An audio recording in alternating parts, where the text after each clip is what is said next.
At ano namang alam mo sa pagpili ng underwear ng babae, ha? Uy, siguro ang dami mong magagandang style ng bra sa bahay nyo, no? Tapos yun ang ginagamit mo? Paano ba yan, guys? Umamin na siya. Magaling pala siyang pumili ng undies. Ibig sabihin, bumibili siya nun. Ikaw si Japs kapag umaga. Sino ka naman kapag gabi? Ah, si Jopay. Nice one, Jopay. Anong favorite mong kulay ng bra, ha? Sinabi na nga na hindi ako bakla! Hindi ka pa siya manahimik! O sige, saktan mo ako para malaman mo kung anong pwedeng mangyari sa'yo. Diba? Ikaw ang nagsimula nito? Oh, bakit ikaw pang galit na galit ngayon? Ako ang pinagtripan mo, tapos ngayon pinatulan ka, ikaw ang magagalit? Sa susunod, huwag na huwag mong gagawin biro ang mga bagay na makakasama sa kapwa mo. Kung hindi mo pagtatawanan ng itsura ng isang tao, pagtatawanan mo naman ng mga magulang o kaya ang buhay na meron sila. Tapos ang sasabihin mo, biro lang, joke lang, ganun. Kapag hindi kami natawa, hindi namin makukuha ang humor mo. Kasi sa totoo lang, ang pangit mo mag-joke. Ang tunay na joke, yung nakakatawa, hindi yung nakaka-offend. Tapos ikaw naman sobrang pikunin mo. Buisit ka. Isinusumpa kita na lahat ng mga biro mong hindi maganda sa ibang tao, yon ang mangyayari din sa'yo. Babalik sa'yo lahat para maramdaman mong nararamdaman namin. Para alam mong ilugar ang biro mo, hindi kami sensitive na tao. Mali ka lang talaga magbiro. Ano ba naman yan, Japs? Papansin ka naman masyado. Bakit mo naman dinikita ng bubble gum yung buhok ni Shaira? Akala mo kasi nakakatuwa ka eh. Trap nga yan para sa kuto niya. Para sa kuto niya, papansin ka palagi. Akala mo nakakatuwa yung mga ginagawa mo eh. Ang hirap kayong tanggalin oh. Umiiyak na nga yung tao, tawa ka pa dyan ng tawa. Umayos ka nga. Isa pa ha, tingnan mo, iuuntog ko yung ulo mo. Galit na galit, gustong manakit. Nagbibiro lang naman ako. Sabi ko sa kanya, huwag siya malikot para di dumikit eh. Ang likot niya. Hindi ko na yung kasalanan oh. Tignan mo siya umiyak. Lumalaki ang ilong niya. Tignan niyo guys. Ano ba? Tama na! Isa pa talaga, Japs. Problemado na nga kami kung paano namin tatanggalin to. Sa halip kasi na makatulong ka, lalo mo pang dinadagdagan ng sama ng loob ng tao. Susumbong talaga kita mamaya kay Chair. Sumbungera ka pala. Oo talaga. Papansin ka kasi. Siguro hindi ka pinapansin sa bahay ninyo kaya ganyan ka no. Para ka nanlilimos ng atensyon ng mga tao sa paligid mo. Wow, namamalimos talaga. Ayos ka. Oh, tingnan mo. Ang lakas mo mong asar pero pikunin ka naman pala. Halata naman kasi sa'yo na kinukulang ka sa pagmamahal sa bahay ninyo. Hindi ka siguro mahal ng mama mo. Maayos ka dyan ha. Kala mo nakakatuwa ka. Bakit? Ikaw nakakatuwa ka ba? Tingnan mo lahat na lang gagawin mong biro eh. Hindi mo alam nakakasakit ka na ng ibang tao. Umayos ka para maayos din kami sa'yo. Kung ayaw mo na mapagsabihan ka, huwag kang magbiro. Ang pangit ng humor mo. Ano bang ginawa ko ha? Di ko naman sinasadya na malagyan ng bubble gum ang buhok niya. Isa pa, ang dami niya naman talagang kuto. Tignan mo nga nakakadiri hawakan ng buhok niya dahil sobrang sapnot. Nakakadiri naman pala. Bakit mo pa hinawakan? Tapos kapag umiyak yung tao, sasabihin mong joke lang? Akala mo vlogger ka para maging prankster? Papansin palagi? Lahat na lang ng bagay ginagawa mong biro. Hindi natapos na magtalo ang dalawa dahil kuhang-kuha ni Japs ang inis ni Lady. Simula pa noong grade 7 sila, magkaklase na silang dalawa. At kilala naman ang binatilyo sa kanilang paaralan bilang palabiro. Pero hindi maganda ang mga biro na ginagawa niya. Hindi siya nambubuli pero ang biro niya ay tiyak na ikapapahamak ng mga tao sa paligid niya. Hindi natanggal ang idinikit ni Jap sa buhok ng kanyang kaklase, kaya wala itong nagawa kundi ang magpagupit na lang ng buhok. Ilang araw pa ang lumipas, palagi pa ring nanunukso si Jap sa mga kaklase niya. Kahit na isumbong siya ng mga guro nila, ginagawa niya lang ding biro. Ang hindi niya lang talaga mabiro ay si Lady dahil matapang ito para buweltahan siya. Mabilis pa namang mapikon si Japs kaya madalas silang nag-aaway na dalawa. Pero pinipilit pa rin ni Japs na gumanti ng biro kay Lady. Isang araw, nang makauwi si Lady sa kanilang bahay, inilapag niya ang bag sa sofa bago siya nagtungo sa kusina para kumuha ng tubig na maiinom. Sakto naman na umuwi rin galing sa trabaho ang kanyang ina. "Oh, nak, kauuwi mo lang ba?" Ano yung amoy na yun? Kakauwi ko nga lang po. Nag-practice kami ng volleyball eh. Ano pong amoy? Ay, hindi ko alam. Ano bang amoy yun? Pero parang ang baho eh. Baka siguro dahil hindi pa ako nakakapaglinis ng bahay. Sa Sunday na lang siguro o kaya papalinis na lang ako kay Ate Juday. Sige po, ma. Pasok na ako sa kwarto ko ha. May gagawin pa akong activity eh. Nang kunin na ni Lady ang bag niya, doon na rin niya naamoy ang tinutukoy ng kanyang ina. Mukhang galing yon sa kanyang bag, kaya ang sabi ng kanyang ina ay doon na lang niya tingnan kung ano ang laman nun. Bumungad sa kanya ang mga basura. Hindi niya mawari kung mga pinagbalatan ba yon ng pagkain dahil amoy panis ang mga yon. Ano yan? Bakit may mga ganyan sa bag mo? Pinagkainan mo ba yan kanina? Bakit hindi mo naman tinapon? Ang baho na tuloy. Ay, buwisit talagang Japs yun oh. Ang baho na nito. Tapos may medyas pa talaga. Buwisit talaga. Wala na. Ang baho na ng jersey ko. Ay, ano ba yan? Yung papel ko nabasa pa. Buwisit! Japs, yun ba yung kaklase mo na palaging nangaasar sa klase nyo? Yung kaklase mo simula grade 7 kayo? Opo, papansin yun palagi eh.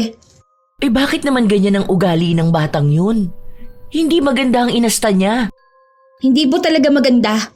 Nung nakaraan ba naman nilagyan niya ng bubble gum yung buhok ng kaklase ko, kaya ayun, nagpagupit na lang. Tapos ngayon ako naman yung ginaganito niya. Yari talaga sa akin yan bukas. Lalagay ko mismo yung bag niya sa loob ng basurahan. Ay, wag ganon nak ha. Wag mong gagantihan ng isang tao dahil lang sa ginawan kanya ng masama. Dapat po ganon ha. Para malaman niya na hindi lahat ng tao papayag na biruin niya ng ganon. Okay lang naman makipagbiruan eh. Pero wag naman yung sobra na hindi na nakakatuwa. Mali yung biro niya eh. Ang daming ugali ni Japs na talagang kinaiinisan ni Lady. Pero kahit nasabihin niya lahat yon sa kanyang ina, sinasabi lang sa kanya na huwag siyang gaganti dahil darating din daw ang araw na magbabago ang ihip ng hangin at malalaman din ni Japs ang mga mali niyang ginagawa. Sobrang bait kasi ng ina ni Lady at tila ba ang pagiging mahinahon at pasensyosa nitong ugali ang hindi niya nakuha sa kanyang ina. Mukhang sa kanyang ama pa siya nagmana na siyang mabilis uminit ang ulo kapag may nakikitang hindi niya gusto. Nasa ibang bansa ang ama ni Lady at 2 taon na itong hindi nakakauwi sa kanila. Nag-iisang anak lang din ang dalagita. Kinabukasan, tinutuo ni Lady ang ginawa niyang itapon sa basurahan ang bag ng kaklase pero nakita kaagad yon ni Japs. Hindi sila nagtalo pero hindi sila nagpapansin ng dalawa. Hanggang sa gumawa na naman ng kalokohan si Japs. Hoy, Juday! Yung nanay mong chihuahua nandun sa labas! Hinahanap ka yata! Ano na naman yung pinagsasabi mo, Japs? Oh, bakit sa akin ka na naman nagagalit? Hindi naman ikaw ang tinatawag ko ah! Huwag kang papansin dyan! Ako pa talagang papansin? Tawagin mo ba namang chihuahua yung nanay ni Charis? Oo na naman ngayon. Buti nga di askal eh. Mukha naman talagang chihuahua yung nanay niya. Nagkaganon yung mata oh. Oo, ang laki! Ang sama talaga na ugali mo. May pangalan yung nanay niya. Isa pa, tao yon, hindi aso. Wala akong pakialam. Kung di ka natatawa sa mga joke ko, di huwag ka makinig, okay? Ang lungkot ba naman kasi ng buhay mo eh. Di mo alam kung ano yung mga biro. Ang hirap mong pasayahin. Alam ko kung ano ang mga biro at hindi ganyan ang magandang biro.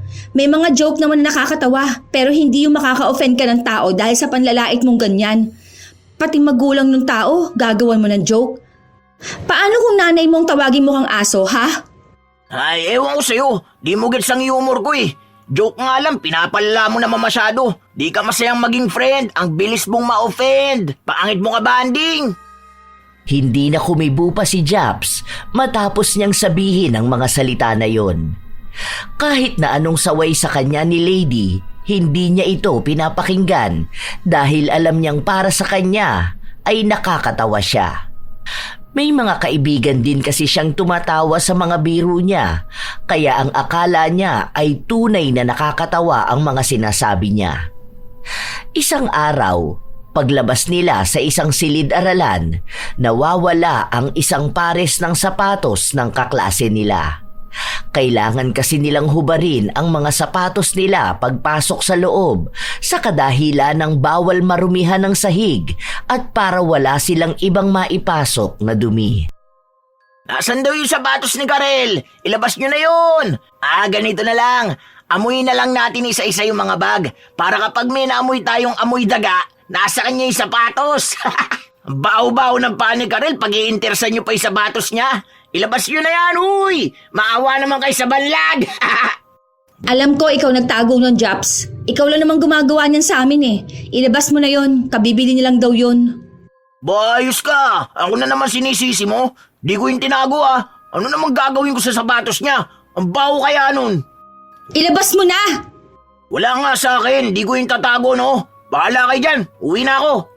Tuwing lalabas na lang tayo ng Comlab, palagi may nawawala ng sapatos. Ikaw lang naman ang pwedeng gumawa nun eh, dahil dyan sa prank-prank na ginagawa mo. Ilabas mo na yon. Maawa ka naman dun sa tao. Paano yan uuwi? Paano siya uuwi? Di gumapang siya. May medyas naman siya. Okay na yan panlakad. Ilabas mo na kasi. Gusto mo pang umiyak yung tao bago mo ilabas eh. Wala nga sa akin. Saan niya ba iniwan? Baka naman tinangay ng pusa. Kasi akala doon nagtatago ang daga. Patay na daga pala. May nakakatawa ba? Oo, yung amoy patay na daga. Nice joke. Ilabas mo na. Kung hindi mo ilalabas, kukunin ko yung sapatos mo. Wala akong ilalabas kasi wala sa akin. Tignan mo dyan sa bag ni Jepoy. Tiningnan naman ni Lady ang bag ng kaklase nila, pero wala naman silang ibang nakita. Dahil sa nangyari, inis na inis si Lady. Naiiyak na rin kasi ang binibiro nila, lalo pat bagong bili lang ang sapatos niya at walang kakayahan ang kanilang pamilya na bumili pa ng bago kapag nawala yon. Isa pa sa iniisip niya ay paano siya sasakay sa jeep kung isang sapatos lang ang suot niya. Ilang beses pang halos makipag-away si Lady kay Japs para lang aminin nito kung saan niya inilagay ang sapatos. Hanggang sa sinabi niyang nasa taas ito ng bubong ng paaralan. Nang tingnan nila, nakita nila ang nakausling sintas. Hindi nila masyadong matanaw pero alam nilang tunay na nasa bubong. Kunin mo na, akyat ka. Ikaw ang kumuha niyan dahil ikaw ang naglagay niyan. Diba? Biro mo lang naman yan. O sige na, kunin mo na. Para naman matawa kami pagkatapos. Ang galing mo naman. Ano ako, superhero? Ano, liliparin ko yung bubong? Wait mo na lang mamayang gabi. Baka biglang mahati ang katawan ni Karel tapos kunin niya yan sa taas. Di ba sabi nila aswang ang pamilya niya? Kasi yung tatay niya mukhang aswang. Kasi dalawa na lang yung ngipin. Tapos lagi pa namumula ang mata. May sakit yung tatay ng tao, hindi yun biro. Ewan ko kung saan napupunta yung natututunan mo sa school. Hindi kasi napupunta sa utak mo. Ayos ka man lahit Kala mo naman kung sino ang matalino. Perfect ka. Oo, hindi naman din ako sobrang talino. Pero kakaiba kasi yung sayo. Hindi mo ginagamit ang utak mo para makapag-isip ng maayos. Lalaitin mo yung magulang ng tao matapos mong pagtripan. Ikaw kaya itapon yung sapatos mo sa bubong. Kapag sa'yo naman ginawa, nagagalit ka. Ewan ko sa'yo. Wala akong panahon makipag-usap sa'yo. Kunin nyo yan kung kaya nyo. Agad ding umalis si Japs at hinayaan ang mga kaklase niyang gumawa ng paraan kung paano makukuha ang sapatos na nasa bubong. Medyo natagalan sila. Nakuha lang yon nang humingi sila ng tulong sa mga nagbabantay sa kanilang paaralan. Ilang beses na yung ginagawa ni Japs at wala ni isa sa mga kaklase niya ang bumabawi sa kanya. Kapag ginawa kasi nila yon, natatakot silang aabangan sila ng binatilyo sa labas ng paaralan. Isang beses pa, habang may event sa kanilang school, ang dami pa ring kalokohang ginagawa ni Japs. May pagkakataon pang sinadya niyang lagyan ng yelo ang likuran ng kaklase niya at saka sila nagtawa ng magkakaibigan. Uy, joke lang naman. Bakit ka umiiyak? Kalalaki mong tao, naiiyak ka? Dahil basta nilagyan ko lang ng yelo ang likod mo? Ang sensitive mo naman. Balat sibuyas. Hindi mo naman niya ikamamatay ah. Sakto lang yan dahil mainit ang panahon. Huwag ka na umiyak. Ano ka, bakla? Nagtawanan ang mga kaibigan ni Japs habang sinasabi niya yon. Nakigaya rin sila na maglagay ng yelo sa loob ng damit ng kaklase nila kahit pasabihin itong wag nilang gawin dahil nga pawisan siya at baka magkasakit. Pero wala silang pakialam. Wait, ang boring ngayon ah. Sino kaya pwede natin pagtripan? Paano kaya kung si Junrel? Naalala ko na naman nung pinakain natin sa kanya yung pizza na napulot natin sa basurahan. Gawin kaya ulit natin yun, no? Ay, kaso di na yan tumatanggap ng pagkain kapag galing sa akin eh. Pero dati, patay gutom kasi. Palibasa, wala yan silang makain sa bahay nila. Nagtawanan silang magkakaibigan hanggang sa nakita nila ang isa nilang kaklase na nakaupo lang sa isang gilid at kumukuha ng video. Nilapitan nila yon at yon ang naisipan ni Japs na lokohin. Kinakausap niya ito habang nakatutok sa tenga at sinisigawan. Anong pinagsasabi mo? Natay ka sa pantalon mo ngayon? Grabe ka naman, kaya pala ang baho mo. Akala ko pa naman hininga mo yung mabaho. Natay ka pala talaga. Dahil sa ginagawa ni Japs, naririnig ng ibang tao ang sinasabi niya at napapatingin sa kaklase nila. Hiyang-hiya naman ito kaya napatakbo na lang sa malayo. Hindi pa sapat para kay Japs ang ginagawa niya. Hindi pa naman kasi ganun masyadong malala ang pagbibiro niya. Gusto niya ay yung may maiiyak talaga. Dahil maraming guro sa paligid nila, hindi siya masyadong makagalaw. Hanggang sa nakita niya ang isa nilang kaklase. Tahimik lang yon at walang kaibigan. Nagmasid muna sa paligid ang binatilyo. Tinitingnan niya kung may ibang makakakita sa gagawin nila. May next target tayo. Ayun si Sherlyn. Tara, bigyan natin siya ng cook na pinalitan ng toyo. Hanap ka, bilsa mo. Tapos kuhanan mo akong video para pang prank natin. Tuwang-tuwa silang magbabarkada habang pinapalitan nila ng toyo ang laman ng inuming ibibigay nila sa kaklase. Matapos nilang gawin yon, agad nilang nilapitan ang dalagita. Ang bait ko na nga sa'yo, ayaw mo pa? Ikaw na nga lang ang binibigyan ko ng coke eh. Di ko ginagawa sa iba yan oh. Alam mo, medyo gumaganda ka na kasi sa paningin ko eh. Hindi na ganun kalaki ang ilong mo kapag nakikita kita. Hindi ka na rin mukhang nog-nog. Siguro nagugluta ka na no? Ganda mo na raw Crush na yata kita eh. Naghiyawan ang mga barkada ni Japs nang sabihin niya yon. Kaya mas lalong nahiya ang dalagita. Lalo pat naghihintay rin sila na inumin niya ang ibinigay sa kanya. Dahil sa hiya, ininom nga ito ni Sherlyn at doon na nagbago ang itsura niya matapos na malasahan ang toyo. Nagsimulang magtawanan ang magbabarkada at itinapat pa sa mukha ng kanilang kaklase ang cellphone na pang video nila. Ano, ang sarap no? Sabi ko naman sa'yo eh. Bakit naman bigla ka nalungkot? Toyo lang naman yan eh. Wala, umiyak pa nga ni. Ang OA mo naman. Huwag ka umiyak dyan kasi lumalaki ang butas ng ilong mo. Bakit ba ang sensitive niyong lahat? Sinubukan ng dalagita na huwag maiyak pero hindi na niya kayang pigilan dahil na rin sa pamamahiya sa kanya ni Japs at ng barkada nito.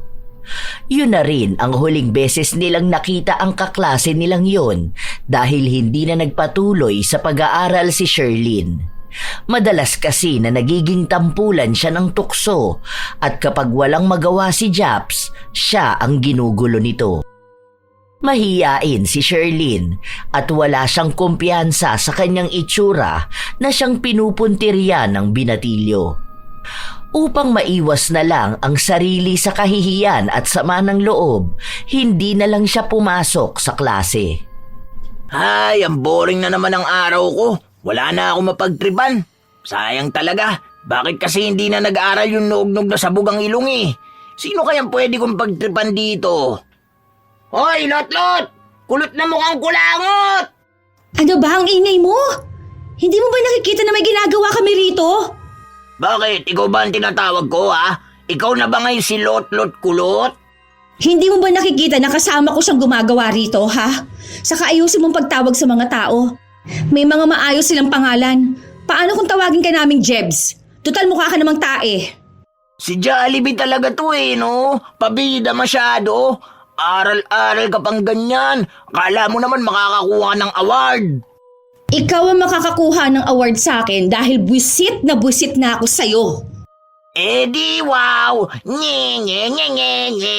Kala mong ganda niya. Mukha naman siyang bisugo. Ang baho din naman niya. Amoy malansa. Anong sabi mo? Buwisit ka! Aray, ano ba? Parang tanga to. Kala mo naman inaano siya. Ano ba? Bitiwan mo ako. Aray ko, huwag mo nga ako sabunutan. Nagpatuloy si Lady sa pananabunot sa kanyang kaklase. Hindi niya ito tinitigilan kahit pa man nasasaktan na si Japs. Napahinto lang siya nang dumating ang kanilang guro. Tumingin pa ng masama si Japs sa kanya habang naglalakad ang dalagita pabalik sa kanyang upuan. Yari ka talaga sa akin, Jollibee ka. Pabida ka masyado ah. Sakit ng anit ko dahil sa'yo. Hindi na natigil ang bangayan ng dalawa kahit na ilang araw na ang nakalipas. Hindi pa rin kasi nakakabawi si Japs sa ginawang pananakit sa kanya ni Lady. Hindi rin naman niya ito pwedeng saktan dahil alam niya ang kahahantungan niya kapag yun ang ginawa niya. Ang gustong gawin ng binatilyo ay ang pikunin na lang si Lady. Pero hindi niya yun basta magawa dahil sa lahat ng mga naging kaklase niya, si Lady ang pinakapalaban. Alam nyo, inis na ako dyan kay Jollibee. Ano kaya ang pwede kong gawin para mapiko na naman yan sa akin? Hindi yung palaging akong kinakalaban niya. Papansin palagi. Kala mo naman bibigyan siya ng award pag pinagtanggol niya lahat. Hindi marunong kumilatis ng biro eh. Biglang pumasok sa loob ng silid-aralan si Lady para ilapag ang bag niya. Inirapan niya rin si Japs. Anong tinitingin-tingin mo dyan, ha? Baka gusto mong suntukin ko yung pagmumukha mo at nang mabungi ka na talaga ng tuluyan. Kapag sinapak kita, tanggal yung sungki mo. Tigilan mo nga akong tomboy ka. Tomboy pala, ha? Sige, okay lang, bakla. Di ako bakla. Oh, bakit naman ikaw na ngayon na napipikon? Akala ko ba ikaw yung dapat mapang-asar? Di ba? Lahat naman ng lalaki dito sa classroom tinawag mo ng bakla. Tapos ikaw ayaw mo magpatawag? Huwag ganon. Lalo ka nagmumukhang bakla niyan eh. Isip talaga to. Hayaan mo, magagantihan din kita. Baka umiyak ka kapag napigong ka sa akin. Aba, go! Subukan mo! Para malaman mo kung hanggang saan ang hangganan niyang pagiging palabiro mo. Baka ikaw ang umiyak sa susunod. Ayos talaga pagiging matapang mo ah. Oo, dahil alam ko naman na duwag ang mga katulad mo. Nagtatago ka lang sa pagiging mapang-asar mong tao para pagtakpan ng pagiging malungkot ng buhay mo. Papansin ka kasi uhaw ka sa atensyon ng mga tao. Diba? Hindi mo ba naman yun makuha sa mga magulang mo eh? Maayos ka dyan ha. Dahil kahit babae ka, papatulan talaga kita. Oh, wawa naman ang batang gilove ng mama niya. Lumalabas ng pagiging bading mo, oh. Papatol ba naman sa babae? Ay, tingnan mo. Ikaw ang mahilig mang asar, pero kapag inasar ka naman, pikunin ka na. Wawa naman talaga. Oy, oy. Ah, talaga ba? Kaya pala may kabit yung tatay mo sa abroad, no? Ano, akala mo di ko naririnig yung mga chismis na yon? Sige, gusto mo magpikunan tayong dalawa? Yun na lang ang gawin natin! We, talaga ba? Bakit naman ikaw pa ang galit dyan? Ayuy, kalalaking tao niya pero chismoso. Ay, sabi ko na Barbie eh. Di ako bakla! Galit na galit si Japs dahil hindi niya maipagtanggol ang kanyang sarili. Habang si Lady naman ay panay lang ang tawa kahit pa naririnig na sila ng iba pa nilang mga kaklase. Ilang araw pa ang lumipas, palagi pa ring natatalo si Japs kapag nag-aasaran sila ni Lady. Kahit na anong panlalait na gawin niya sa dalaga, may mas malaking panlalait itong ibinabalik sa kanya na siyang kinaiinisan niya. Wala silang pasok. Nasa labas sina Lady at Sarah kung saan kumuha sila ng padala ng ama ni Lady na nasa ibang bansa at naggala sila sa labas para bumili na rin ng bagong gamit ng dalagita. Ito na ko, sukat mo nga to kung kasya sa'yo. Ayoko niyan, ma. Ang sikip niya, no? Mukha pa namang tumaba ako. Hindi ka naman tumaba, nagkaroon ka lang ng laman. Mas maganda nga yan kesa naman yung sobrang payat mo. Paano kaya si Japs? Nakakainis. Hindi ko lang pinapahalata sa kanya pero naiinis ako sa tuwing sinasabi niya na ang taba ko. Ang laki daw kasi ng braso ko. Hanggang ngayon pala, inaasar ka pa rin nun. Huwag mo na lang siyang pansinin. Hindi naman lahat ng panlalait ng isang tao sa pisikal mong itsura ay tunay. Minsan, hinuhuli lang nila kung saan ka masasaktan. Hindi ka naman mataba. Lahat na lang sa classroom namin binabati niya ng kung ano-ano. Tapos kapag pinagsabihan naman siya, ang dahilan niya nagbibiro lang naman daw siya. Masyado lang naman daw kaming seryoso. Hindi naman po kasi maganda mga biro niya Meron talagang mga taong ganon, anak ko. Kaya nga dapat, wag silang pansinin. Alam mo kung anong makakasakit sa kanila? Yung hindi sila binibigyan ng atensyon. Kaya hayaan mo na lang siya kapag inaasar ka. Kasi baka ma-stress ka lang lalo. Ay, sana nga po makaiwas ako. Kasi palagi kami nag-aaway Pikon na pikon kasi talaga ako sa kanya. Buti na lang hindi ako nagmumura. Kasi kung sakali, minura ko na talaga siya.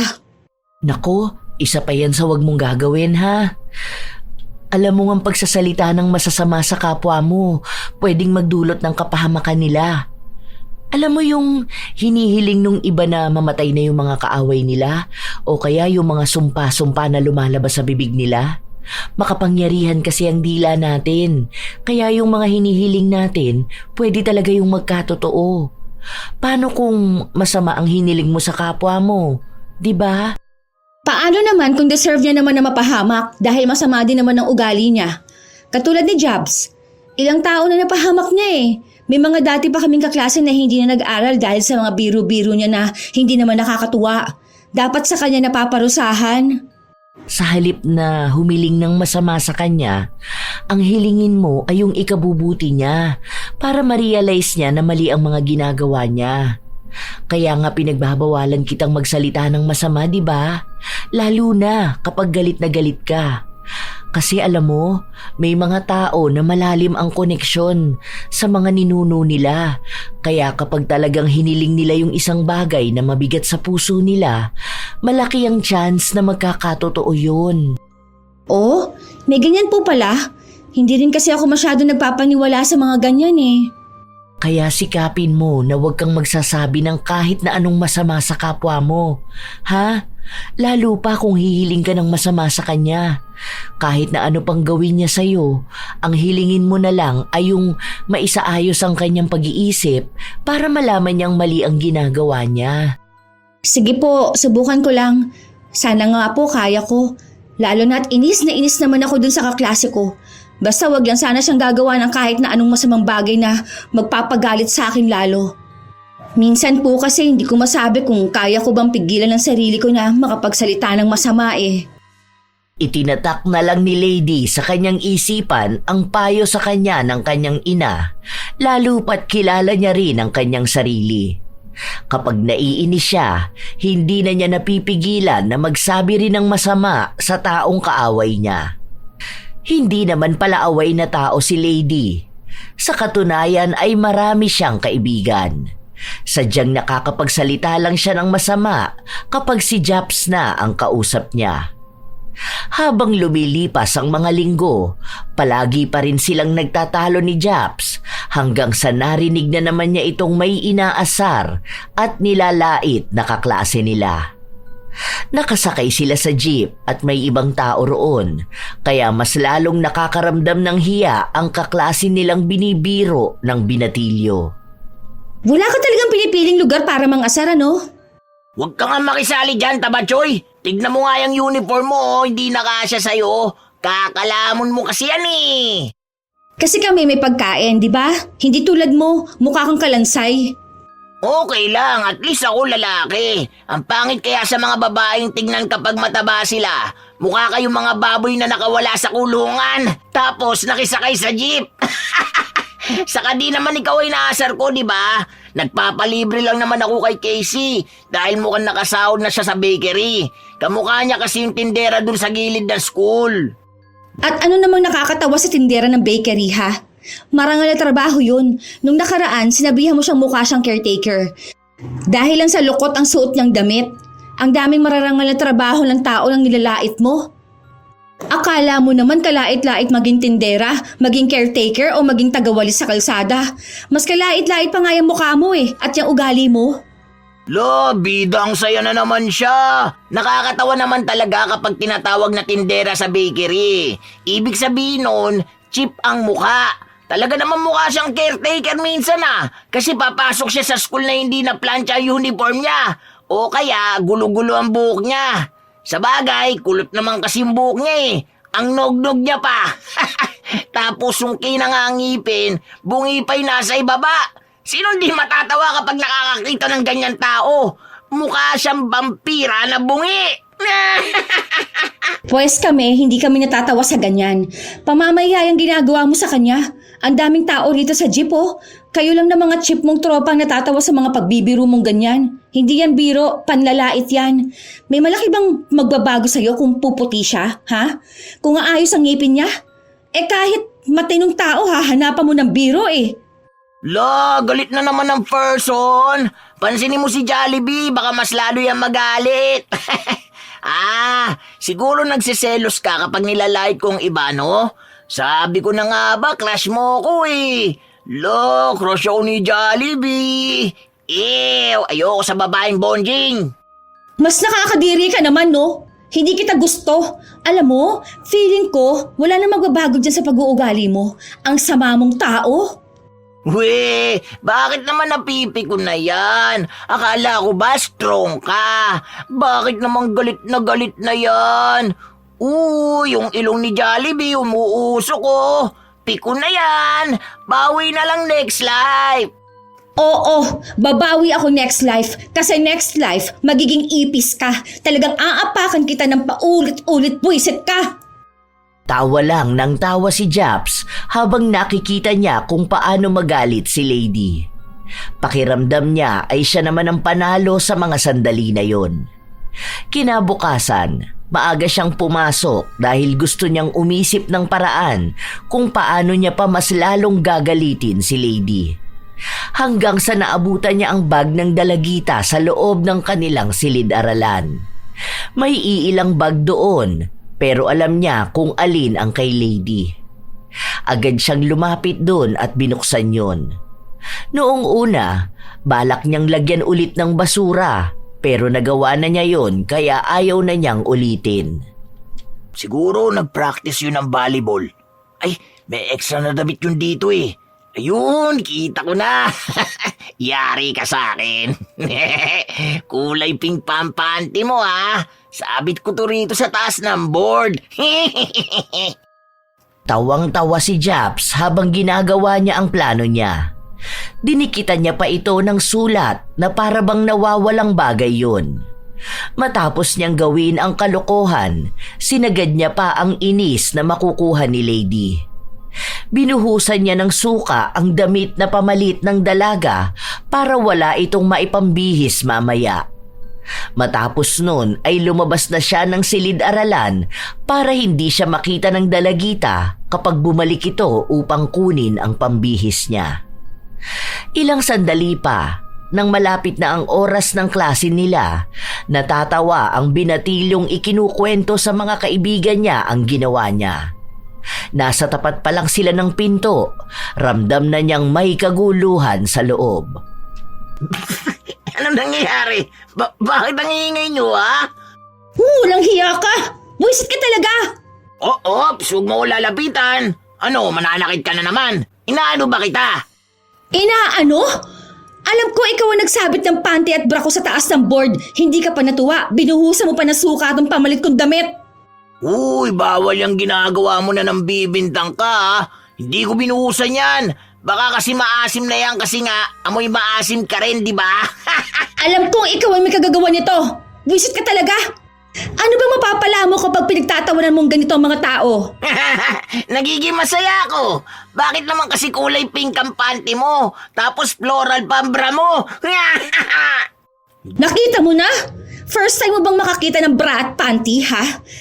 Wait lang ha. Baka kasi gusto mo rin magsuot ng bra. Sige na, ipapahiram ko na lang sa'yo to para naman makapaglabas ka na. Aminin mo na kasing bakla ka talaga. Wala namang masama eh. Kaysa naman yung pinakikialaman mong gamit ng mga babae. Make-up, gusto mo ba? May bibigay ako sa'yo. Galing abroad yon, padala ni dad sa akin. Bigay ko na sa'yo. Baka kasi isang araw nakawin mo yun eh. Kasi nga, gusto mo magpakababae. Di ako bakla. Natatawa lang ako dahil sa kulay ng bra at panty mo. Ang baduy mo kasing pumili. At ano namang alam mo sa pagpili ng underwear ng babae, ha? Uy, siguro ang dami mo magagandang style ng bra sa bahay nyo, ano? Tapos yun ang ginagamit mo? O paano ba yan, guys? Umamin na siya. Magaling pala siyang pumili ng undies. Ibig sabihin, bumibili siya nun. Ikaw si Japs kapag umaga. Sino ka naman kapag gabi? Si Jopay. Nice one, Jopay. Anong favorite mong kulay ng bra, ha? Sinabi na nga na hindi ako bakla. Hindi ka pa siya manahimik. O sige, saktan mo ako para malaman mo kung anong pwedeng mangyari sa'yo. Diba? Ikaw ang nagsimula nito? Bakit ikaw pang galit na galit ngayon? Ako ang pinagtripan mo, tapos ngayon pinatulan ka, ikaw ang magagalit? Sa susunod, huwag na huwag mong gagawin biro ang mga bagay na makakasama sa kapwa mo. Kung hindi mo pagtatawanan ng itsura ng isang tao, pagtatawanan mo naman ng mga magulang o kaya ang buhay na meron sila. Tapos ang sasabihin mo, biro lang, joke lang, ganon? Kapag hindi kami natawa, hindi namin makukuha ang humor mo. Kasi sa totoo lang, ang pangit mo mag-joke. Ang tunay na joke, yung nakakatawa, hindi yung nakaka-offend. Tapos ikaw naman sobrang pikunin mo. Buisit ka. Isinusumpa kita na lahat ng mga biro mong hindi maganda sa ibang tao, yon ang mangyayari din sa'yo. Babalik sa'yo lahat para maramdaman mong nararamdaman namin. Para alam mong ilugar ang biro mo, hindi kami sensitive na tao. Mali ka lang talaga magbiro. Dami mong pang satsat. Nagbibiro lang naman talaga ako, Ikaw ang pikunin eh. May nalalaman ka pa diyang sumpa-sumpa. Ano naman magagawa niyan? Ano ka ba, mangkukulam, ha? Sana all baliw. Patuloy na nagsagutan ng dalawa. Kahit si Lady, hindi siya nagpapatalo. Gusto niyang ilabas ang lahat ng sama ng loob na nararamdaman niya, lalo pat pagod din siya sa pag-iensayo niya. At nakaramdam siya ng pamamahiya matapos na isabit ni Japs ang panloob niyang kasuotan na nakita ng mga kalalakihan nilang kaklase. Pinatawag silang dalawa para kausapin para na rin matapos ang bangayan nilang dalawa. Dahil kahit patigilin sila ng kanilang guro, wala sa kanila ang gustong manahimik. Bakit akong pagsasabihan? Siya marami sinasabi sa akin, di ba? Wala naman sa isa yung mga lumalabas sa bibig ng babae niyan eh. Papansin kasi siya. Tapos kapag pinansin naman na siya na magagalit. Baka ikaw ang papansin. Hindi ka na nakakatuwa. Kahit na itanong pa sa mga kaklase natin. Sasabihin nilang lahat na hindi ka talaga nakakatuwa. Hindi mo lang talaga matanggap na may taong aapila sa mga pangit mong biro. Kasi pangit mo ang mga joke mo. Kita nyo na. Sino ba sa amin ang bully? Sinabihan niya ako ng pangit. Ay, wow! Na-offend ka na doon? Matapos mo akong pagsabihang bonjing? Matapos mong paglalaitin lahat ng nakikita mo sa mukha namin? Pati yung mga magulang ng mga klase natin? Wala lang nagsusumbong eh, dahil alam nila na pag-iinitan mo sila. Ano bang sinabi mo sa atin ni Paula? Lagi mo yung tinatawag na mongoloid, di ba? Tapos inaasar mo pa siya palagi na magiging katulad niya ang ate niya. Kasi malaki yung mukha niya kaya mukha rin siya mongoloid. Tapos pagtatawa naman pa siya palagi. Hindi mo siya tinatawag sa pangalan niya. Ang tawag mo sa kanya, pangalan ng ate niya. Ang problema kasi sa'yo kapag hindi kumibo yung tao, akala mo nakakatuwa ka na. Di naman ikaw ang sinasabihan ko, di ba? Bakit parang ikaw pa yung aping-api? Hindi mo ba talaga maintindihan kung ano ang biro, ha? Alam ko ang biro at hindi biro yung mga ginagawa mo. Paulit-ulit tayo. Hindi nagpatinag si Japs at ayaw niyang aminin ang anumang pagkakamali na nagawa niya.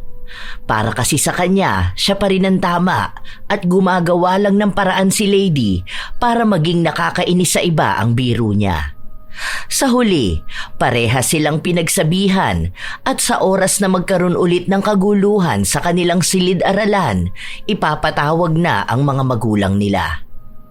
Dahil parehas nilang ayaw na makarating sa mga magulang nila ang nangyaring kaguluhan, nanahimik sila. Pero alam ni Lady na hindi lang yun ang magpapatigil kay Japs na gumawa ng kalokohan. Ilang araw pa ang lumipas, hindi nagpapansinan ng dalawa, pero may mga pasaring sila sa isa't isa. Hanggang sa dumating na naman ang araw na biniro na naman ni Japs si Lady. Pakunwari pang hindi niya sinasadya na madikitan ng slime ang buhok ng dalagita. Ano ba naman yan, Japs? Hindi ka na kasi manahimik dyan. Hindi na matatanggal tong slime sa buhok ko. Tangik, di ko naman sinasadya eh. Nilalaro ko lang naman yan. Sakto, nahulog sa buhok mo. May napanood ako niyan sa TikTok. Ano ba tawag yan? Slime hair mask yata yun. Pampaganda raw para di magmukhang buwagag. Magpasalamat ka na lang sa akin. Hindi mo na kailangan magpa-hair salon. Hindi na ito matatanggal. Kailangan ko magpagupit ng buhok. Nakakainis naman sa tuktok pa talaga yung nilagay eh. Papansin ka. Ang haba ng buhok ko eh. Uy, joke lang yan. Iyakin ka pala. Di naman sinasadya eh. Okay lang yan. Hahaba pa naman ang buhok mo eh. Ganda niyang kulay blue sa buhok mo. Pwede namang di mo na lang yan ipalis eh. Pwede na yan. Bagay sa'yo. Iyak lang ang tanging nagawa ni Lady. Dahil kahit naman anong pilit niya, hindi maalis sa kanyang buhok ang slime. Mas lalo lang itong kumakapit at nagiging mas malaki ang pinsala. Nang makauwi siya sa bahay, nagulat ang kanyang ina kaya agad silang nagpunta sa salon para magawan pa ng paraan. Pero masyado nang nakadikit sa buhok niya kaya kinailangan na talaga itong gupitin. Masyadong naging maigsi ang gupit sa kanya. Ang buhok niyang hanggang bewang naging maigsi na para bang panlalaking gupit. Bukas pupunta ako sa school nyo. Kakausapin ko yung kaklase mong gumawa sa'yo niyan. Sobrang iksi ng buhok ko. 7 na to eh. Para akong lalaki. Ayoko ng ganitong buhok, ma. Nakakahiya naman pumasok. Hindi nakakahiya ang ganyang buhok.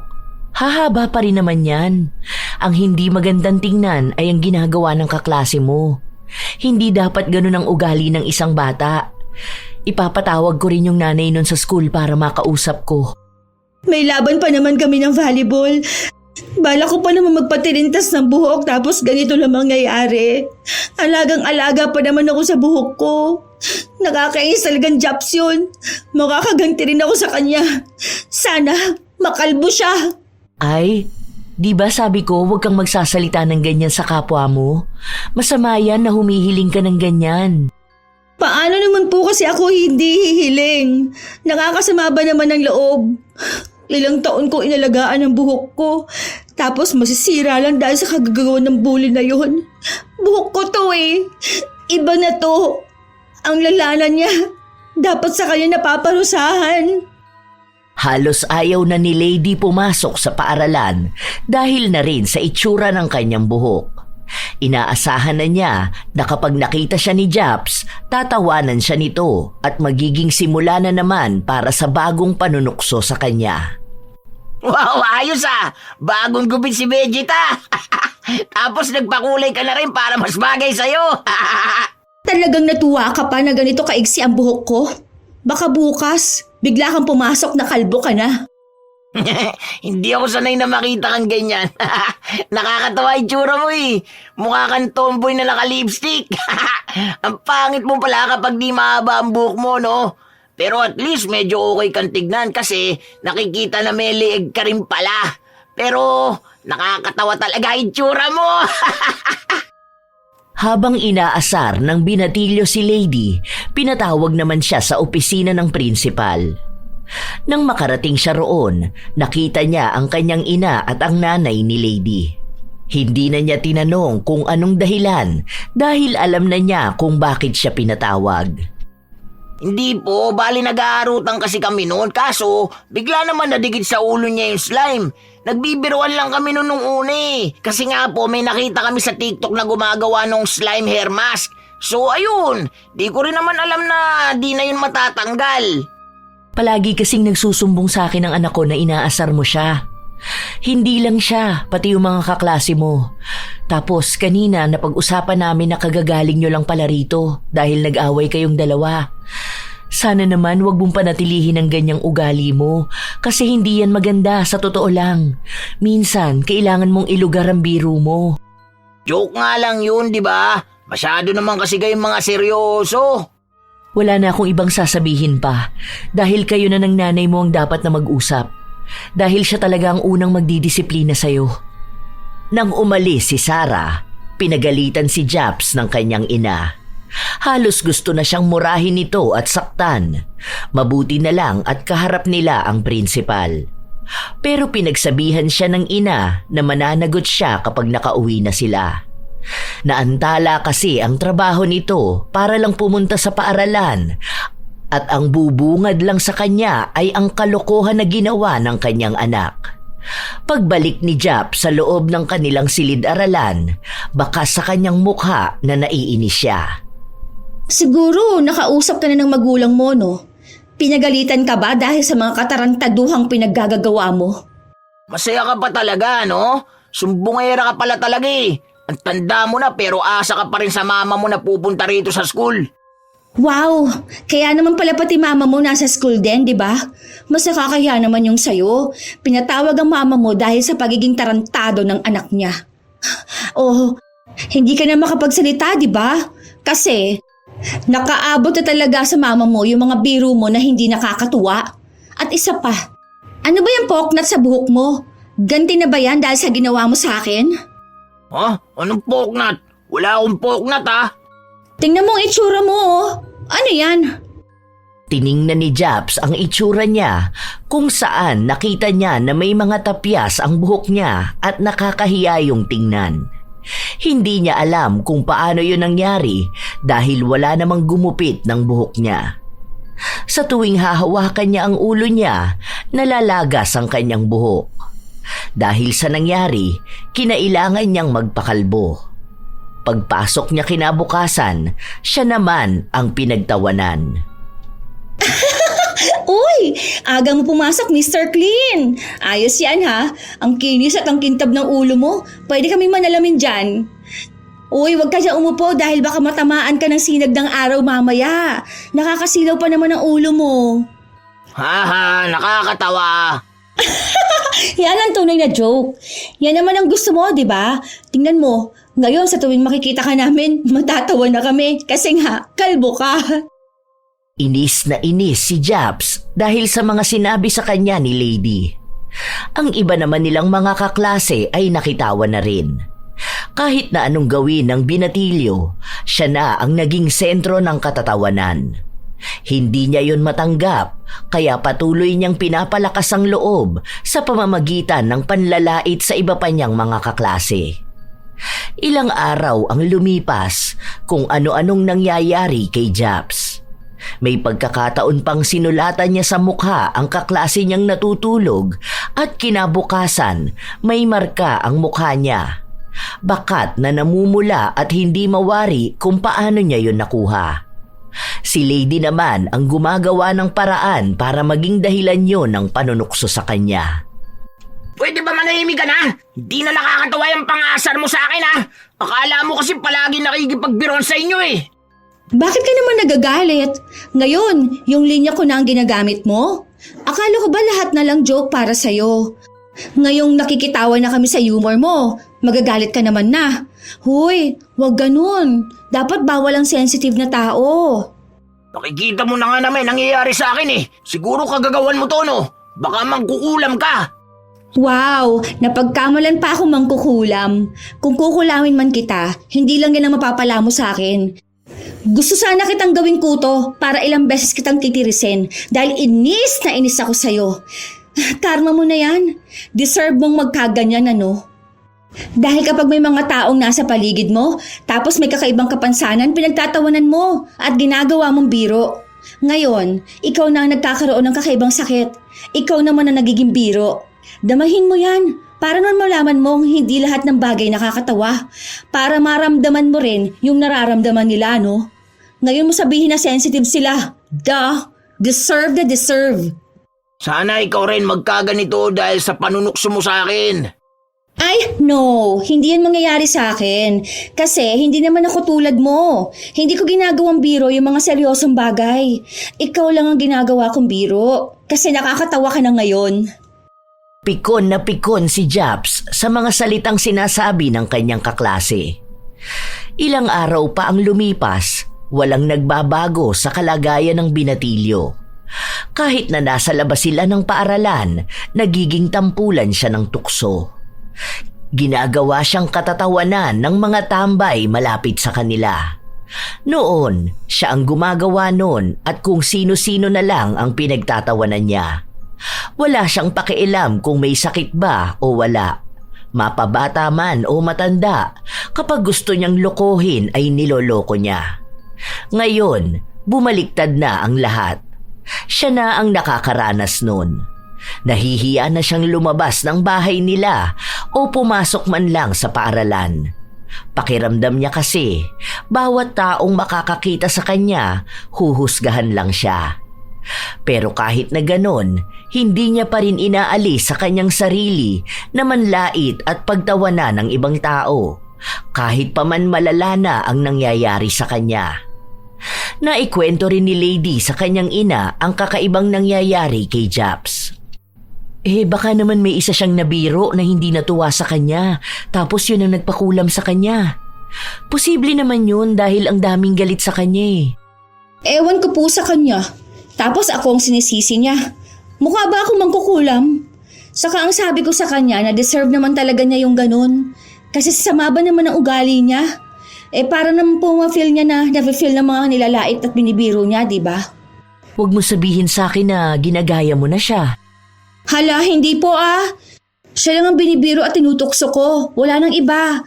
Kasi paano ko po maigaganti ang ibang tao kung hindi ko ipaparana sa kanya ang ginagawa niya? Hindi ba po? Valid naman ang reason ko na pang-aasar sa kanya eh. Ganun pa rin yun, anak. Hindi ibig sabihin na pinagtatanggol mo ang iba sa pamamaraang masama ay nagiging mabuti ka na. Nagiging katulad ka lang din ng kinagagalitan mo. Hindi mo na kailangan pang tuksuhin yung tao sa kung anong itsura niya dahil kung tatanggapin niyang mali siya, malalaman niya yun sa sarili niya, hindi sa kung paano mo siya tinuturing. Walang maitutulong na mabuti sa iyo ang panunukso sa kanya. Katulad sa kung paanong hindi rin nakakabuti kay Japs ang ginagawa niyang panunukso sa kanila. Kaya kung gusto mong matuto talaga siya, hayaan mo siyang matuto sa sarili niyang pamamaraan.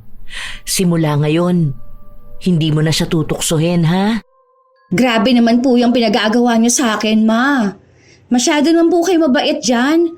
Hindi ko po alam kung kaya ko sundin yung sinasabi ninyo sa akin. Basta, gawin mo, okay? Kasi alam mo, sa nangyayari sa kanyang ganyan, imposibleng hindi niya mapagtanto kung anong mali niya. Tingnan mo, isang araw, siya na mismo ang aamin sa ginawa niya. Hindi mo na kailangang ipaalala sa kanya dahil bitbit na niya sa katawan niya ang kapintasan. Kaya siya ang makakapagsabi kung kailan niya tatanggapin ang kamalian niya. Magkaiba talaga ang pananaw ng mag-ina dahil ang gusto ni Sarah ay tumigil na ang anak sa pangaasar sa kanyang kaklase, habang si Lady naman ay gusto pa ring ipagpatuloy ang pagpaparanas kay Japs ng kahihiyan. Pero sa huli, hinayaan na lang din ng dalagita si Japs. Bibihira na lang kasi itong magbiro, lalo na kadalasan sa mga pagbibiro niyang hindi magaganda ay nangyayari rin sa kanya. Katulad ng hiniling ni Lady na lahat ng pamamahiya niya sa ibang tao, yun din ang mararanasan niya. Sa paglipas ng mga araw, wala pa ring nagbabago sa kalagayan ni Japs. Hindi na tumutubo ang buhok niya at ang mga marka sa katawan niya ay hindi nawawala. May isa siyang kaklase na sinabihan niyang banlag at pinagtawanan hanggang sa unti-unti na rin siyang naging banlag. Napansin niya yon dahil sa mga pagkuha nila ng litrato. Napupuna rin siya ng kanilang mga magulang na may kakaiba sa kanyang mga mata. Marami nang napapansin si Lady sa kalagayan ng kaklase, pero isinasantabi na niya ito dahil iilang linggo na lang din naman ang titiisin niya at hindi na sila magkikita. Bibili ka pa ba ng bagong sapatos para sa moving up nyo? Di po ba may pinadala sa akin si Daddy? Yun na lang po ang gagamitin ko. Mabuti na lang po, malapit na ang moving up namin. Matitiis ko pa si Japs. Pero alam niyo po, medyo nakakaramdam ako ng awa sa kanya. Nakakaawa naman talaga siya, lalo na at ang daming nangyayari sa kanya. Naisip ko lang po bigla. Kasi di ba napag-usapan natin yung mga sumpa-sumpa. Kasi sa pagkakatanda ko naisumpa ko siya eh. Pero hindi ko naman po yung sinasadya. Galit na galit lang po talaga ako nung panahon na yon. Anong sinabi mo sa kanya? Di ba, ang sabi ko sa'yo, huwag kang magsasalita kapag galit na galit ka dahil baka bigla kang humiling ng masama sa kapwa mo. Hindi ka nakikinig sa akin. Sorry na po. Hindi ko naman alam na mangyayari yun eh. Malay ko ba na pwede palang bumalik sa kanya yung mga panlalait na ginawa niya sa ibang tao. Saka, medyo natuwa ako kasi at least alam na niyang lumugar, di ba? Tingnan niyo po ngayon, hindi na siya ganun kalala katulad noon. Medyo nakakainis na lang siya ngayon, hindi yung sobrang nakakainis. Kahit na, hindi pa rin maganda yung ginawa mo. Siguro, kaya nga ganun ang nangyayari sa kanya dahil nakakapit sa kanya ang sumpa na ginawa mo. Alam mo ba na pwede ka ring maapektuhan dun? Paano kung isang araw, bigla na lang kayo magkapalit ng sitwasyon? Ha? Naku, gagawa natin ang paraan yan para matigil ang sumpa na ginawa mo. Hindi ko naman talaga sinasadya. Siya naman din na may kasalanan nun kung bakit siya nagkaganon eh. Kung sana maayos siyang tao, hindi ko naman siya isusumpa. Siguro naman, hindi lang akong sumumpa sa kanya. May iba pa na mas malala ang hiniling sa kanya. Nagkataon lang talaga na ang dami namin. Kaya ayun, nakarma siyang bigla. Siguro, pwede yung mawala kung gagawa siya ng paraan para mawala, like magbabago siya ng ugali. Pero kung hindi siya magbabago, baka habang buhay na niyang dalhin yun.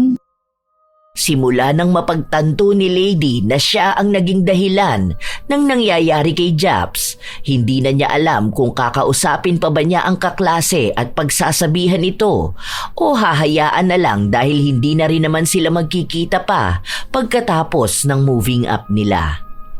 Ay, bahala na nga. Kunwari na lang imbento ko lang yung sasabihin ko sa kanya. Alam ko na hindi yan naniniwala sa mga sumpa-sumpa eh. Sa tigas ba naman ang mukha niya na maging mapang-asari, maniniwala yan sa mga sumpa. Nakatitig lang si Lady kay Japs hanggang sa nilapitan siya nito.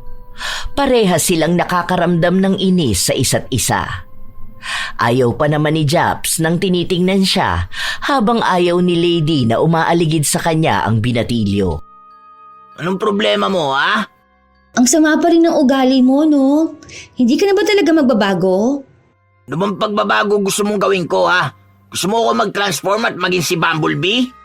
Pilosopo ka talaga, no? Yan, yung ganyang pag-uugali mo. Baka kasi nakakarma kang malala, di ba? Hindi mo man lang ba yun naisip, ha? Kaya ka nagkakaganyan dahil sa mga pagbibiro mong wala na sa lugar? Lahat ng biro ko nasa lugar. Mga sensitive na tao lang talaga kayo. Ay, ewan ko sa'yo. Basta ako nagsasabi lang sa'yo. Hindi mo ba napansin, ha? Na lahat ng ginagawa mong masama sa mga tao sa paligid mo, yon ang nangyayari sa'yo. Diba? Nung binigyan mo ng pagkain na marumi si Angela, sino ba naglokong tiyan? Diba ikaw? Halos matay ka na nga sa pants mo rito sa classroom eh. Doon pa lang, hindi mo man lang ba naisip? Nambibintang ka na namang nagbibigay ako ng maruming pagkain. Magsisinungaling ka pa? Huling-huli ka na nga. Alam mo, sa ginagawa mong ganyan, pinapahiya mo lang lalo sarili mo. Tingnan mo, sa paulit-ulit mo ring pagbibiro ng masama sa mga tao sa paligid mo, lalo ka lang mahihirapan dahil babalik at babalik sa'yo ang katatawanan. Bahala ka. Basta ako nagsasabi lang ha. Nasa iyo na yan kung magbabago ka o hindi. Pero kung hindi ka na magbabago, baka nga hanggang ganyan na lang ang kapalaran mo. Matapos ang pag-uusap nila na yon, hinayaan na ni Lady si Japs na gawin ang mga bagay na gusto niyang gawin. Ang magpatuloy manukso sa mga kaklase niya na bumabalik din naman sa kanya. Hanggang sa sumapit na ang kanilang moving up, kung saan lahat sila ay aakyat na sa stage. Maayos naman ang naging daloy nung umpisa, pero sa pagtatapos nila ay may isa pang ginawang kalokohan si Japs. May hinila siyang upuan sa unahan niya na naging dahilan upang matumba ang dapat na uupo doon. Oh, natumba ang lechon! Anong ginagawa mo dyan sa sahig? Bakit dyan ka naman umupo? Hindi ka ba kasya sa upuan mo? Magtatanong ka sa kanya ikaw tong humila ng upuan niya. Moving up na nga ganyan ka pa. Hindi na nagbago ugali mo. Kaya nagiging matingkad lalo yung bunbunan mo Sana madapa ka mamaya sa stage. Nung una ay tinawanan lang ni Japs ang sinabi sa kanya ni Lady. Pero nagkatotoo yun. Habang umaakyat sila ng kanyang ina sa stage, natalisod siya at nawala ng balanse na naging dahilan para mahulog siya sa stage. Nagtawanan ang mga taong nakakita sa kanya at iyon ang pinaka-nakakahiyang pangyayari sa buhay ni Japs. Alam niyang kahit na anong mangyari ay hindi niya makakalimutan ang pagkapahiya niya na yun. Gusto na sana niyang umalis pero hindi pa sila pinapalabas. Nanatili siya sa pwesto niya para bang walang mukhang maihaharap sa mga kaklase niya at ibang nakapanood ng kahihiyan niya. Anong tinatawa-tawa mo dyan, Bonjing ka? May nakakatawa ba, ha? Malamang, sinong hindi matatawa sa nangyari sa'yo kanina? Kitang-kita namin kung paano ka gumulong pababa sa stage. Ang bilis ng karma, no? Kanina lang pinagtatawanan mo siya dahil napaupo siya sa sahig. Ngayon, maiinis ka dahil pinagtatawanan kang nahulog sa stage. Grabe, nakakahiya talaga yon ha? Akala ko nga iiyak ka Isa ka pa! Ikaw ang dahilan kaya ako nahulog sa stage. May isang demonyo ka yata Ay, labas na ako dyan sa mga nangyayari sa'yo, no? Sinabi ko naman na lahat ng ginagawa mong masama sa iba, babalik sa'yo, di ba? Kasalanan mo na yan. Bakit mo kasi hinila yung upuan niya kanina? At least, sa kanya tayo lang nakakita. Sa'yo, lahat kami. Sana may mag-post nun para trending ka. Kita mo na, humihiling ka na naman ng masama sa kapwa mo. Kapag yun nangyari, ikaw ang susugurin ko. Lalo na alam kong ikaw lang ang taong gustong mapahiya ako. Hoy, excuse me, Mr. Clean. Hindi ako ang may gustong mapahiya ka. Ikaw ang nagpapahiya sa sarili mo. Kung hindi mo sana ginagawang biro ang mga hindi naman biro, wala rin naman mangyayari sa'yo. Hanggang kailan mo isisisi sa akin yan, ha? Sa totoo lang, ikaw naman ang may dahilan kaya ka napapahiya. Kasalanan mo yan, kaya wag mo ibintang sa ibang tao, okay? Basta ako, masaya na ako na hindi na kita magiging kaklase ulit. Bahala ka na sa buhay mo dahil mukhang kahit saan ka magpunta, palagi ka pa rin naman mapapahiya. Ipahiya mo ang ibang tao nang doble ang maging balik sa'yo. Magbago ka na, huy. Palagi kang papansin di ba? O ayan, napansin ka tuloy ng lahat. Masama ang tingin ni Japs kay Lady pero kahit naman anong gawin niya ay tama naman ang sinabi sa kanya ng dalagita. Ilang araw ang lumipas, wala silang pasok kaya palagi lang nasa bahay si Lady. Hindi na niya alam kung anong nangyayari kay Japs. Ang alam niya lang, maaaring hindi pa rin nawawala ang sumpa rito. Hanggang sa lumipas pa ang ilang buwan, nabalitaan na lang niyang hindi na nagpatuloy sa pag-aaral si Japs dahil sa panunukso sa kanya ng mga bago niyang kaklase. Nawala na ang mapang-asar na ugali ng binatilyo dahil tila ba hindi na niya kinakaya ang ibang ugali ng mga bago niyang kaklase. Doon na rin unti-unting nakaramdam ng awa si Lady sa kinahantungan ni Japs, kaya kinausap niya ang ina tungkol sa bumabagabag sa kanyang isipan. Nakukonsensya naman po ako kasi iniisip ko na yung sumpa ko talaga ang dahilan kaya nangyari yun sa kanya eh. Nasira na rin yung kinabukasan niya. Minsan, iniisip ko na deserve niya naman yun. Kasi ilang mga dati naming kaklase ang tumigil din sa pag-aaral dahil sa kagagawan niya. Kaso kasi, alam mo po yun, hindi na ako mapakali eh. Tapos kahit patulog na ako sa gabi, bigla na lang pumapasok sa isip ko yung sitwasyon na ngayon ni Japs. Ang hirap po. Kahit na hindi na kami nagkikita, parang feeling ko konektado pa rin kaming dalawa. Yan nga ang sinasabi ko sa'yo noon pa man, di ba? Na kahit maisumpa mo ang isang tao, pati ikaw hindi matatahimik dahil konektado pa rin ang kaluluwan yung dalawa. Nakatali ka pa rin sa kanya. Oo, sabihin na natin na naparusahan mo nga siya, pero yung masamang epekto nun, nakakapit pa rin sa'yo. Kaya nga ayaw kitang nagsasalita ng masama eh, dahil maaapektuhan ka talaga. Ano naman pong dapat kong gawin? Humingi na ako ng tulong sa kakilala ko, pero ilang beses na raw niyang sinubukan, hindi niya matanggal yung sumpa. Siguro may kulang pa? Baka may kailangan. Ano naman pong kailangan? Dapat ba si Japs sa magpunta sa albularyo? Di naman po yun kulam eh. Hindi yun kulam, pero may koneksyon pa rin sa masamang elemento. Siguro dapat mag-usap kayo. Pwede raw kasi na ikaw o siya ang makakapagpaalis ng sumpa na yun. Siguro hanggat kaya pang maagapan. Basta sa susunod, huwag ka nang magbibitaw ng kahit na anong masamang salita sa kung sinong tao. Ha? Kapag pakiramdam mo, galit ka na at mapapahiling ka na ng masama sa kaaway mo, panatilihin mong tahimik. Hintayin mong kumalma ka bago ka sumagot sa usapan nyo. Dahil totoong walang mabuting dulot ang pusong napupuno ng galit. Tinanggap ni Lady ang pagkakamali na nagawa niya. Hindi na kasi maalis sa isip niya ang kalagayan ni Japs. Sinubukan niyang tawagan ng binatilyo pero hindi ito sumagot sa kanya. Nagpadala siya ng mensahe rito na kung maaari silang mag-usap. Ang akala ni Lady, hindi napapayag si Japs hanggang sa sinabi nito na hihintayin na lang siya kapag tapos na ang kanyang klase. Paglabas ni Lady ng kanilang paaralan, nakita niya ang isang payat na lalaki na nakasuot ng itim na sombrero. Nang lapitan niya ito, alam niyang si Japs yun. Bakit nagtatago ka dyan sa sulok? Baka magpagkamalang ka pang snatcher dyan. Wala nga namang doon ako maghintay sa tapat ng gate. Baka mapagkamala naman ako may inaabangan para bugbugin. Ano nangyari sa mukha mo? Bakit parang ang dami mong bulutong? Huwag mo nang pansinin yan. Ano bang pag-uusapan natin, ha? Tara, dun muna tayo. Umupo tayo. Bilisan mo na lang. Dahil baka may makakita pa sa akin dito pagtawanan pa nila ako. Nakakahiya na makita ako ng mga kakilala natin. Hindi ko alam na ganyan na pala ang nangyari sa'yo. Gusto ko lang talaga na humingi ng tawad. Kasi feeling ko, yung nangyayari sa'yo dahil sa sumpa na sinabi ko sa'yo noon.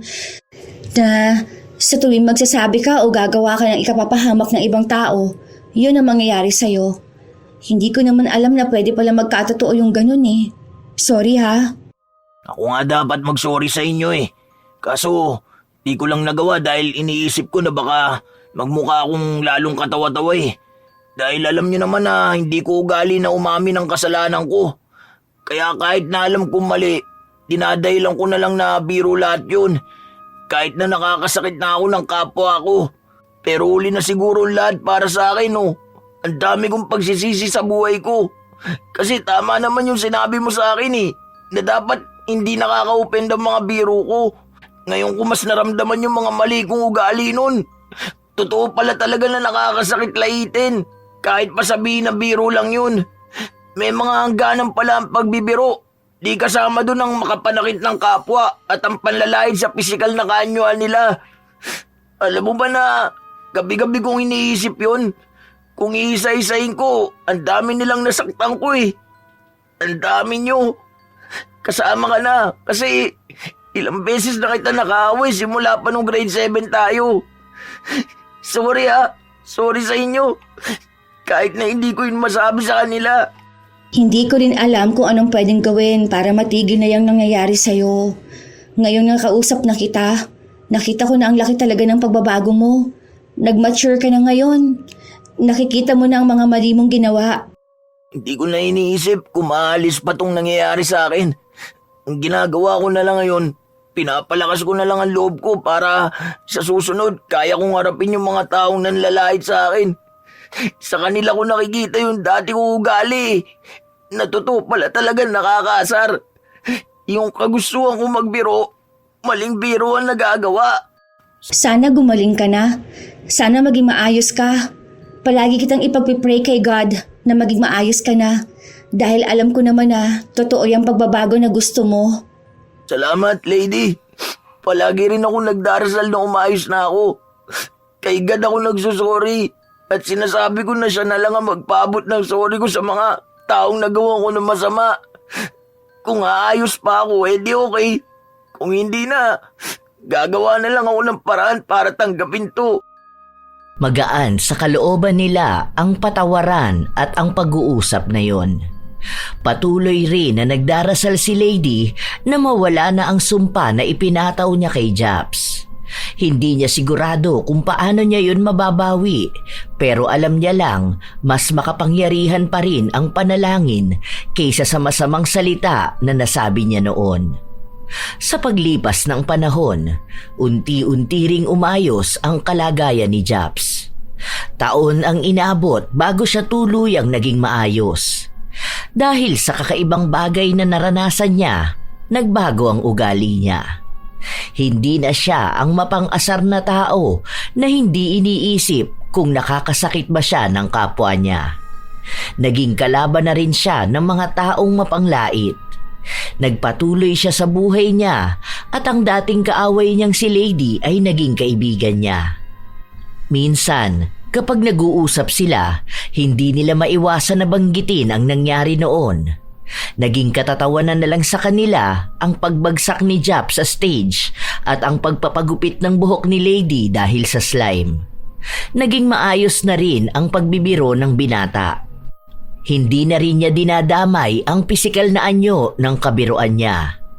Napapatawa niya ang mga tao sa paligid niya nang walang nilalait na iba. Minsan talaga, may mga taong nagbibiro nang walang pakundangan sa maaaring maramdaman ng ibang tao. Ginagamit nilang dahilan ng biro para makapanlait. Itinatago nila sa pagtawa ang tunay na pangungutya sa kapwa. Isang bagay na hindi maganda. Dahil ang tunay na nakakatuwang biro ay ang birong walang naaapektuhang tao. Walang bumababang kumpiyansa at walang napapahiya. Dahil ang biro ay dapat na nakakatawa, hindi nagiging dahilan ng pagkapahiya. Meron ngang kasabihan na ang salita ay parang sibat. Kapag binitawan, hindi na maibabalik. Kaya maging maingat sa pagbibiro. Piliin ang salitang nakakapagpasaya at hindi nakakasakit. Dahil ang tunay na mabuting biro ay nagdudulot ng saya at pagkakaibigan, hindi sugat sa damdamin. Kayo mga apo, minsan ba'y nakaranas na kayo ng biro na hindi naman nakakatuwa? Ginagawang katatawanan ng inyong pisikal na anyo o ang inyong buhay at karanasan na para bang ito'y isang bagay na dapat ngang pagtawanan? Paano nyo hinarap ang mga taong katulad ni Japs na sa halip na nakatutuwa ang biro, ito'y nakakasakit sa inyong damdamin? Ibahagi nyo naman ang inyong mga karanasan katulad sa ating kwento ngayon. Shout out sa ilan sa mga masusugid na tagapakinig ng mga istorya ni Lola Telang. Ira Jane Bakay Songkuya, Jen Alikaykay, Razel Kimpo at Mau Punzal, Roslyn Mangilin, Florence Hervasio, Joanna Marie Pangilinan, Verheaven, Richard Salda, Angelina Ignacio, Belen Baladhay, Roy Lacandalo, Nerissa Fadriquela, Alma Naong, Angeline Mina, Mariposa Cruz, Kumusta kayo, MJ Rivera, Wanda Villarino, Teresa Uy, Corazon Cacalda, Baby Lee, Carolina Silorio, Sai Oliva, Maria Lee Nakagawa, Jenny Suzuki, Tats 765, Josefina Fuelias, Elaine Cardiente, Gold Page, Moriel Hernandez, Whisper of Creepy Stories, Leslie Bangkale. Shout out sa inyo, Karen Ann, Miracle of Love, Cristala, Rose at shout out din sa Laude family, Zach Manley, Bernadette Pasqua, Shairi Vlog, Chinita Closa, Arialyn Notarte, Esther Lanuevo, Jonah Castro, Ito Emi, Yvonne Despi at kay Cushwell Hayes Jimenez, Ami Alferez, Liza Lynn Tizon. Salamat sa pakikinig nyo, Conelo PH Channel, Jestoni Guntan, Miss Lay, Alina Casido, Maria Therese Alimios, HZL, JNBJ, Jocelyn Kai, Cherilyn Dasalia, Celestina Sigua, Kathy Alimohane, Carl Joseph Gozon, Rashan Yan Licarte, Mayra Angkilo, Aida Orozco, Conchita Salazar, Bikay, Gemma de Ocampo, Lynn Tots, Jodeline Pakin, Milrose De Mate, Elizabeth Dunca, Edgardo Cunanan, Rhea Gonzaga, Anjo Flores at sa Dangiw family ng Nueva Ecija, Maria Benitez, Laliza Cutie. Shout out sa aking mga apo na sina Sydney Crosswind, Hazel Fiesta, Esteli Reyes, Marie the Lightworker, AJ Chua, Vicky Yabut, Gia Gigi, Lovely Rose Roa at kay Princess Rain Roa Alawami, Razon Yao, Francisco Neng at sa kanyang napakagandang asawa na si Jeremy Saranillo Francisco. Ito ang inyong Lola Telang at maraming salamat sa lagi ninyong pakikinig mga apo.